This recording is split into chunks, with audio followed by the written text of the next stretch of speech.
It's foraging time. And this time, we're going to be looking for mushrooms, specifically honey mushrooms. So let's get out there.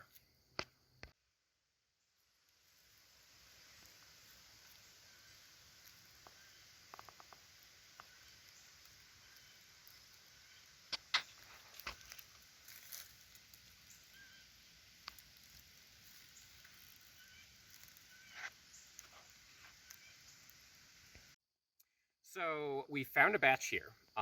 These here are the honey mushrooms we're looking for.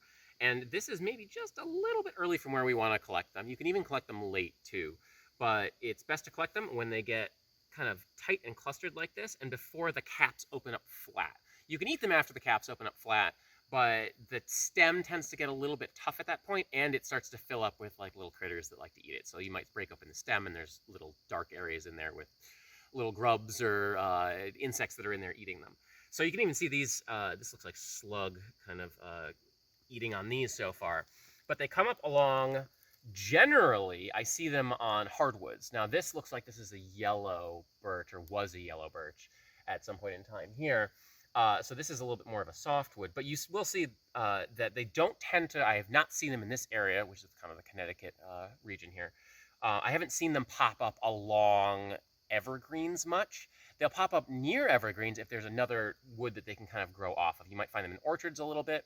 They're both parasitic and a decomposer.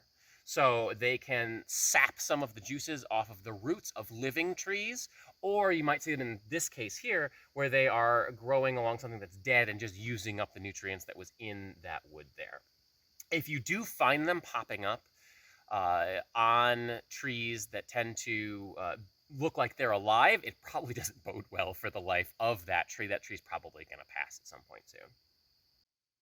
So this batch here is a lot younger. You can see this one here, they're just starting to pop up. And these do tend to pop up in big clusters. You'll see them all kind of coming out of the same base spot. Now, the time of year that these will start to pop up, usually, and this year is a little bit weird, I don't know what's going on with this year, but they usually pop up right as yellow leaves are starting to drop. Now, personally, I think that's because of the color of the mushrooms. They tend to use the leaves as cover to kind of grow up under them, and because the leaves are yellow, it's a lot harder to pick them out against other types of, it's harder to pick them out against like yellow leaves than it would be like brown leaves or something like that, especially for certain types of animals over others. But it kind of camouflages them a little bit so the mushrooms can go through their full cycle and spore before something finding them and eating them. So this batch here, in probably a couple days, maybe, I mean, it depends on what the weather's like, but in a couple days, this will be ready to harvest. So I found a few outliers here. These ones, there's a few little ones here. You can see there's two popping up here. There's one popping up right here, and there's a little one popping up there. These aren't right next to any type of large tree. They're kind of out along the side of the trail here. But there's a few identifying things that you can use to help you. If you look at the side of the stem here, you can see it's a little bit scaly. So that's kind of a little bit of a factor to look for. And then the tops of the mushrooms, it gets a little bit darker right near the very top of the cap, and then gets lighter and kind of a little bit more vibrant in color the farther down you get. Now these come in a variety of different colors, but they're all kind of in the same theme. They might be a little bit more rusty into the red realm. They might be a little bit closer to the yellow and like edging on white a little bit. And as they age, they'll actually get lighter. You can see there's one here that got picked off by something. And this one was probably the largest of all of them. But these mushrooms are very mild. They're not an intense flavor.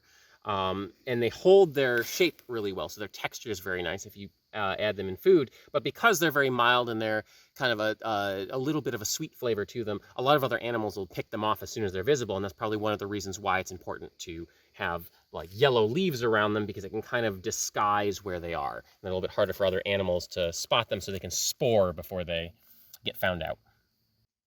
So thanks for coming on our foraging adventure. Make sure to check in each week for more videos from IAIS.